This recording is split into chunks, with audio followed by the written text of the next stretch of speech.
राधे राधे दोस्तों, कैसे हैं आप लोग। आई होप आप लोगों की सीटेट के एग्ज़ाम की प्रिपरेशन अच्छी चल रही होगी।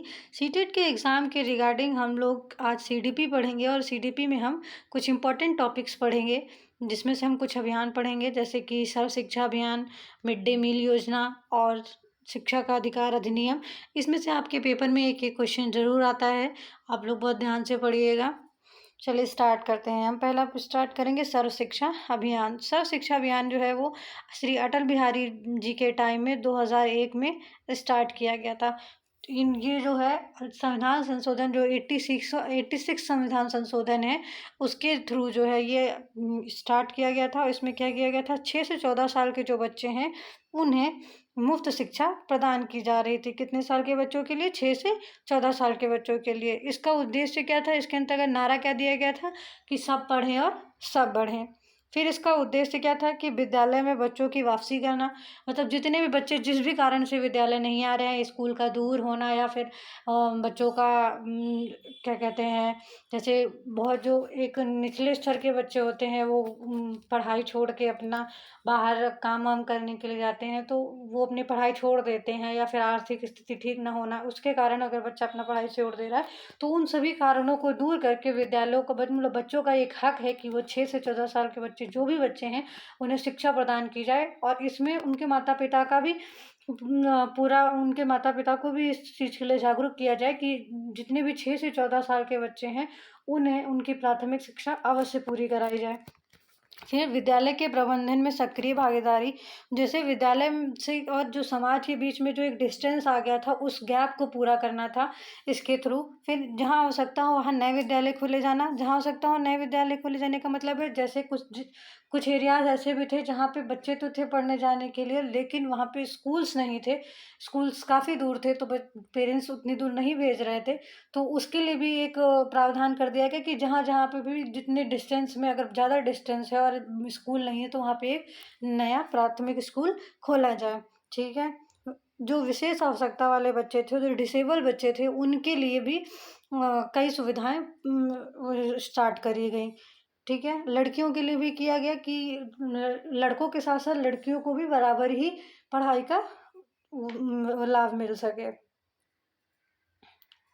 फिर आगे पढ़ते हैं मध्याह्न भोजन स्कीम यानी मिड डे मील योजना। मिड डे मील जो है सबसे पहले कहाँ स्टार्ट हुआ था? मिड डे मील सबसे पहले स्टार्ट हुआ था तमिलनाडु में। कहाँ स्टार्ट हुआ? तमिलनाडु में हुआ था। प्राथमिक स्तर के छात्रों को पोषाहार स्थिति को सुधारने के उद्देश्य से 15 अगस्त 1995 को पोषाहार को समर्थन करने के लिए राष्ट्रीय कार्यक्रम मध्याह्न भोजन स्कीम की शुरुआत की थी। कब शुरुआत की थी? आप इतना याद रखिएगा कि 15 अगस्त 1995 को पोषाहार जो है वो स्टार्ट किया गया था, और ये बहुत इंपॉर्टेंट है, आपकी ईवीएस में भी पूछा जाता है। ठीक है। मिड डे मील का नाम बदलकर पीएम पोषण शक्ति रख दिया गया है। क्या रख दिया गया है? पीएम पोषण शक्ति रख दिया गया है। पीएम पोषण शक्ति का निर्माण जो है 5 साल की अवधि के लिए 2021 से 2025 तक के लिए। ठीक है। फिर इसमें जो योजना है इसका जो वित्त ढांचा बनाया गया, जिसमें केंद्र और राज्य का 60 और 40 रेशियो कर दिया गया। लेकिन जो कुछ विशेष राज्य हैं उनमें क्या कर दिया गया कि जो केंद्र है यानी सेंट्रल है वो 1090 होगा, और जो राज्य है उसका 10 होगा, 10 रेशियो है।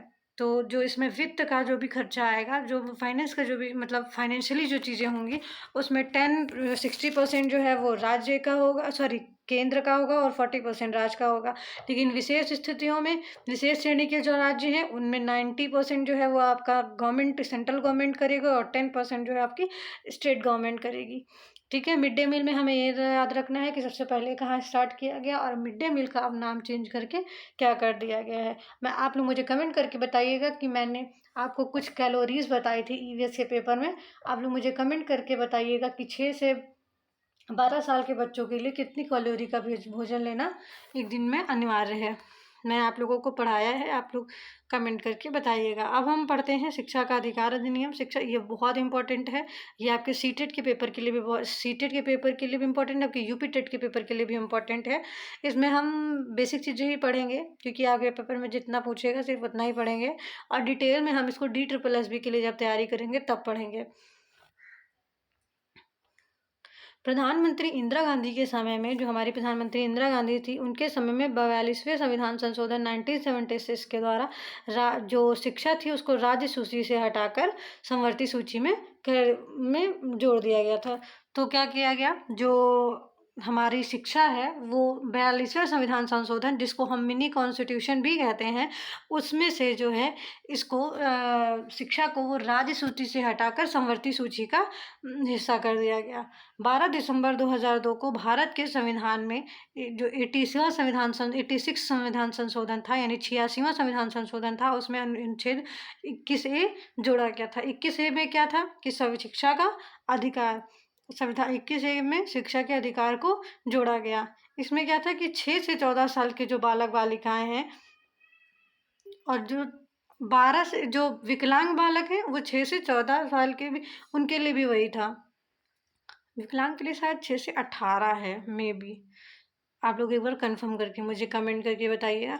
को निःशुल्क व अनिवार्य प्राथमिक शिक्षा प्रदान करने हेतु भारतीय संसद में एक कानून बनाया गया जिसे शिक्षा का अधिकार अधिनियम कहा गया है। बहुत इंपॉर्टेंट है कि 6 से 14 साल के बच्चे जो हैं वो बालक बालिकाएं हैं, उनको निःशुल्क शिक्षा के लिए भारतीय संसद में एक कानून पास हुआ जिसे हम शिक्षा का अधिकार अधिनियम कहते हैं।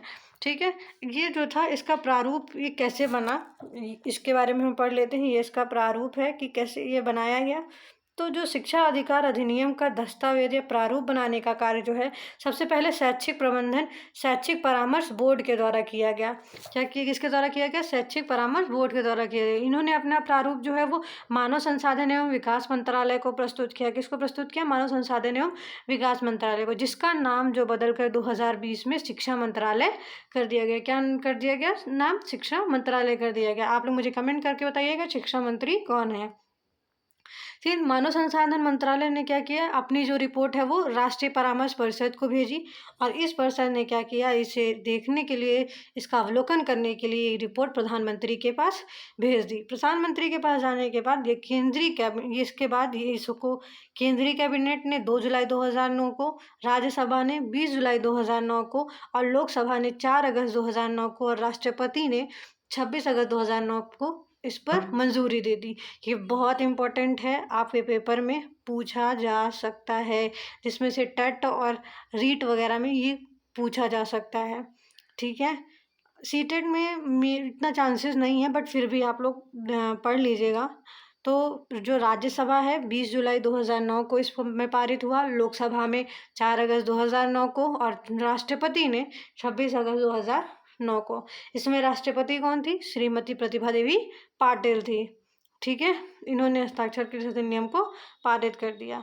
इसके बाद निःशुल्क एवं अनिवार्य बाल शिक्षा अधिकार अधिनियम 1 अप्रैल 2010 को संपूर्ण देश में लागू हो गया। उस समय जम्मू कश्मीर में लागू नहीं था। ठीक है, जम्मू कश्मीर को छोड़कर लागू था। यह जो अधिनियम था भारतीय गणराज्य के 60वें वर्ष का 35वां अधिनियम था। भारतीय गणराज्य है उसके 60वें वर्ष का ये 35वां अधिनियम था, जो ये निःशुल्क और अनिवार्य शिक्षा अधिनियम था।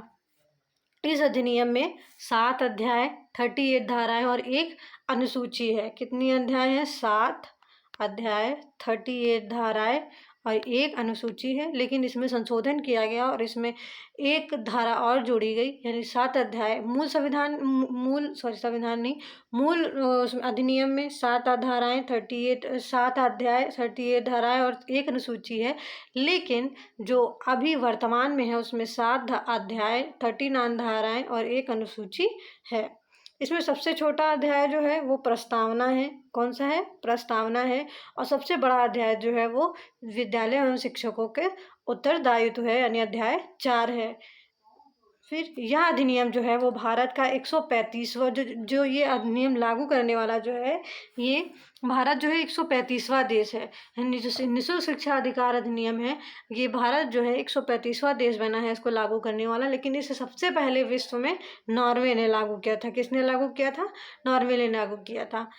आज हम शिक्षा के अधिकार के अधिनियम के बारे में इतना ही पढ़ेंगे। इसके बारे में अगर हमें डिटेल पढ़ना है तो उसके लिए हम DSSB या फिर आगे जो एग्ज़ाम्स होंगे, जो रीट का मेन वाला एग्ज़ाम होता है DSSB और जो UP टेट, उसमें हम डिटेल में इसके बारे में पढ़ेंगे। और आज के लिए हम इतना ही पढ़ते हैं। आप लोग कमेंट करके बताइएगा कि सर्व शिक्षा अभियान किस कौन से प्रधानमंत्री के टाइम पे चला था? आप लोग मुझे कमेंट करके बताइएगा कि मिड डे मील सबसे पहले कौन से राज्य में स्टार्ट हुआ था, और और ये बताइएगा कि जो शिक्षा का अधिकार अधिनियम है उसको राज्यसभा, लोकसभा और राष्ट्रपति ने कब अनुमति प्रदान करी थी? आज के लिए हम इतना ही पढ़ेंगे। आप लोग प्लीज़ ऐसे ही लाइक और सब्सक्राइब करते रहिए, और आप लोग मुझे रिव्यू देते रहिए कि अ, कैसा मैं पढ़ा रही हूँ आप लोगों को समझ में आ रहा है या नहीं आ रहा है। आप लोग मुझे रिव्यू देंगे तभी मुझे समझ में आएगा, मैं और अपनी चीज़ों को इम्प्रूव करूँगी। आप लोग प्लीज़ ऐसे ही लाइक और सब्सक्राइब करते रहिए। Thank you for watching.